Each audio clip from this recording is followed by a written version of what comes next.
Hey guys, welcome back to another Battlefield 6 news video, and today we got the patch notes for update 1.3.1, so the update that will be released alongside Season 3 next week, and this is quite a chunky one, but we're gonna go over the most important things. Still, this is gonna be a longer video, so we're gonna get right in. The update will drop on May 12th. Alongside this season at 9 UTC, and then season progress will start at 12 UTC. So first of all, we're gonna learn a few things about Season 3. It's called Warlord's Supremacy, will deliver Battlefield 6 biggest map yet, and the return of Dagger 1-3, and of course ranked Battle Royale if that's interesting for someone. And of course we will also see a new Battle Pass. The Battle Pass will feature 100 tiers of rewards, as usual I think, with new hardware, new weapon packages, soldier skins, XP boosters, and so on. We will also see Battlefield Pro again. This will again give you the premium battle pass and 25 tier skips, plus 5% XP booster, 6 instant unlocks, special assignments, extra challenges, an exclusive vehicle radio station, access to a bonus path, and support for hosting up to 100 players in Portal. So pretty much the same that we had in former seasons as well. Now, what we will see what is new in Season 3 is the new map, Railway to Golmud, Battlefield 6's largest map to date, the reimagination of the classic Battlefield 4 map, and this has been reworked and reimagined. There are bigger airspaces, more cover, and so on. We will also see 3 new weapons: the M16A4, an assault rifle, the L115, a new sniper, and the RPK-74M, a new LMG. We've already seen them in the trailer and already talked about them. And we will see a new REDSEC mode, which is ranked Battle Royale. So you can rank up, get special rewards, get leaderboard status, and so on. Now, moving on to the actual patch notes for the players. They added a slight delay before entering ADS locomotion from a standstill to allow small position adjustments without affecting the reticle. When you are on the bipod while you are being pushed up against the wall, this will no longer automatically cancel you being on the bipod. They finally fixed the issue where the revive or the drag and revive animation would sometimes fail to revive a player at the end of the revive sequence. They fixed an issue where the upward camera shake from bullet hits could persist longer than intended and would briefly affect your aim. They also finally fixed the issue where the weapon flashlights and lasers of spawning soldiers are visible before they actually spawn, or before the soldiers actually spawn. They have increased the window for the critical kill assist from 1.5 seconds to 3 seconds. They have also solved or removed the exploit that had allowed players to move faster while dragging and reviving another player, and the weapons are now lowered while a UI menu is open where firing is not possible. So for example, when using the options menu or the comma rows. They've also updated the engineer's field specialization passive skills, so they reduced the devastating impact repair reduction from 50 to 25%. They reduced the overheat control vehicle weapon effect from 50 to 10%. They replaced the vehicle regeneration passive skill with a new minesweeping skill, and this new skill will allow you to highlight mines in a 30-meter area around the player. Then they've also did a lot of fixes to the netcode. I hope that this is noticeable. So first of all, they corrected a handful of animations that could cause players in third person to appear differently from their actual stance or actual movement. They have also reduced the network bandwidth usage when switching from the alive to the man down state. And when you are taking damage while aiming down sights, it now triggers hit reactions that move the weapon opposite to the direction of the impact, which is supposed to improve damage feedback without interfering with the outcome of gunfights. Then we have a long list of changes to vehicles. Jets and helicopters will now have an indicator in their UI that clearly shows whether or not they're currently being protected by the below radar mechanic. They've also done some changes to the angle and zone damage. So the angle damage model on tanks is being simplified to improve the ability to predict the amount of incoming damage. And additionally, the numbers have been tuned to reduce the most extreme peaks of damage, especially when firing at the rear of the tanks. So damage to turrets will always deal 75% damage. Damage to the body of the tank always deals at least 100% damage.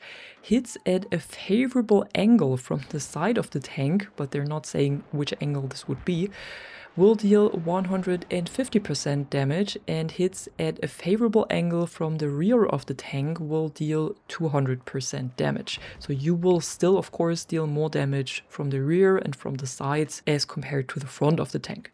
But weapons will no longer deal different damage values to IFV, MBT, APT, and anti-air vehicles. Instead, the MBT's health has been increased to 1200 and the APT health has been reduced to 800. They've also reworked the regeneration brackets. So before we had this bracket that was split up into 3 parts, and if you did fall under 1 or 2 of those parts, then you could only recharge your health up to the end of that part or that bracket, and otherwise you would have to seek help from a repair station or an engineer.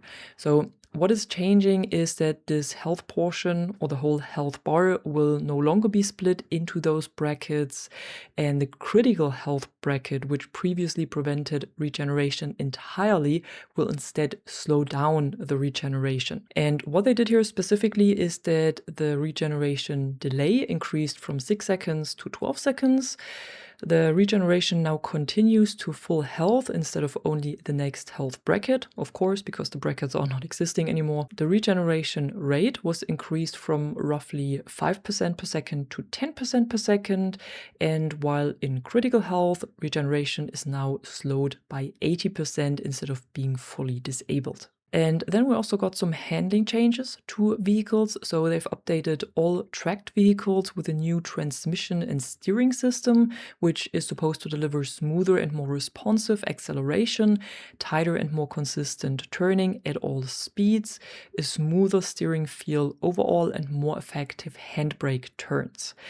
Tank-type vehicles are also no longer immobilized by taking high damage, but anti-tank mines will still immobilize tanks, but no other anti-tank weapons. The ground vehicle boost bar is no longer emptied when the boost is interrupted. The boost can now be reapplied even when the bar is recharging, except when it has been fully emptied. The turret speeds for the MBT and IFV have been improved, and aiming in first person and zoomed views into tanks have been tuned to be faster and more responsive. So overall, this sounds like a massive improvement to the handling of ground vehicles. And then we also have another long list to the changes to vehicle weapons. Here some general changes are that lock-on weapons now always do consistent damage and ignore damage zones and angles. So the damage zones and angles are reserved for weapons which are manually aimed by the players, like the RPG, for example. The damage of the primary weapons of the 2 main battle tanks have been changed against tanks, helicopters, and jets, but they're not saying how the damage was before, so it's hard to tell if they were increased or decreased. They have also updated the aim-guided shells for both of those tanks to better control its effective range and overall performance, especially against aircraft. For the 2 IFV vehicles, they have made some adjustments to the reload times, to the rate of fire, to the magazine capacity, and also to the lock-guided missiles. For example, the IFV cannon reload time was increased from 2.4 to 2.75, and the rate of fire was decreased from 200 to 180. For the APDS, the magazine capacity was reduced from 12 to 10, and the rate of fire was also decreased from 200 to 120, but just to name a few of those changes. They also did similar changes to the gunner and coax weapons, so here they've also reduced minimum damage, they have reduced muzzle velocity of those weapons, they've also reduced the maximum spread and spread gain per shot, so they're a little bit more accurate now. And for the helicopter and jet weapons, the damage values were also adjusted, but again, I cannot really tell how much damage they did before and how much they deal now against all of those specific vehicles, so tanks, helicopters and jets. Moving on to the vehicle equipment, the reinforced plating passive upgrade has been removed and was replaced with contingency systems, which means that this system no longer increases the damage resistance of vehicles, it no longer increases the weight or reduces the speed of the vehicle, but what it does instead is that when the vehicle is at low health, then it accelerates the cooldown of countermeasures. They've also improved the targeting jammer upgrade. So here the lock-on resistance was increased from 30 to 40%. And the deactivation time was increased from 4.5 to 10 seconds. The counter-fire radar has been partially reworked, so now it passively provides short-duration spotting upon receiving damage. It can be manually activated in order to extend the duration of currently spotted targets, and when activated, spotted vehicles are also laser designated for that duration. So I would say that this is quite a buff for this upgrade. Then we have the thermal smoke, which was also updated, and here the active duration was increased by 3 seconds. It now also blocks incoming projectiles from the acoustic mine. The cooldown of the thermal smoke upgrade was reduced from 20 to 16 seconds, and the smoke will now deal moderate damage to nearby enemy infantry who are within this cloud of smoke. And this damage will also destroy C4. So when a tank is going up in thermal smoke, then you can probably no longer stick around and throw C4 on them to still blow them up. And then in addition to this, there were also quite a few upgrades made available to other vehicles. So for example, the mobile command center, which was only available to the APT, is now also available for the IFV. Same for the mine countermeasures, that's also available to the IFV now, and so on. So more like smaller additions to the vehicles and their upgrades. One last important point for the vehicles though is that the transport helicopter now has improved armor as a passive ability, which means that it reduces the amount of damage taken from small arms fire. Now, moving on, we have quite a few changes to infantry gadgets as well. First of all, player-controlled gadgets like the portable mortar, like the recon drone, the laser designator, or the EOD bot now only begin resupplying once the deployed gadget has been destroyed. The acoustic mines and also the AV mines no longer trigger for light transport or personal transport vehicles. I think this is a huge change. They have updated the engineer's supply crate, so no longer has limited supply charges in multiplayer, which allows it to resupply nearby vehicles indefinitely. For the AV mines, they have increased the number of mines that can be placed from 6 to 9. Mines no longer despawn 3 minutes after their owner dies, so they're taking back the change that they just did with the last update. And the AV mines now glint at close range to help distinguish them from level props and debris. The slam mines can now be triggered regardless of vehicle movement speed, so even if the tank is crawling, I guess that's what it means, they will be triggered. The initial missile speed for the MBT Law projectile has been increased from 30 to 100 meters per second, which is quite a lot, and its acceleration has also been increased from 50 to 100. For the laser designator, they have reduced the effect duration from 20 to 9 seconds, and the laser designator no longer reduces the lock-on time for anti-air missiles. But in In return, it now provides a 20% increase to lock-on ranges across all lock-on weapons. The mines of the EOD bot also no longer trigger on light transport and personal transport vehicles. Those mines also now glint at close range, and the hardware suppression system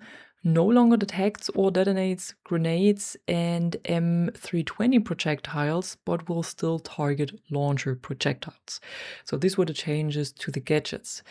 Now, moving on to the weapons, it's not as much actually for the weapons. We're getting closer to the end of that video. So the M87 shotgun and the M1014 got a shotgun speed loader as attachment. They have added a magnifier as an optic accessory. They have further increased the recoil for weapons that deal a high damage per second, so for all automatic weapons, to reduce their long and mid-range capabilities. And in general, the recoil for all automatic weapons has been slightly increased to compensate for the recoil compensation bug fix that came out in update 1.2.1, so in the first update of Season 2. And weapons can no longer be mounted while actively using an underbarrel grenade launcher.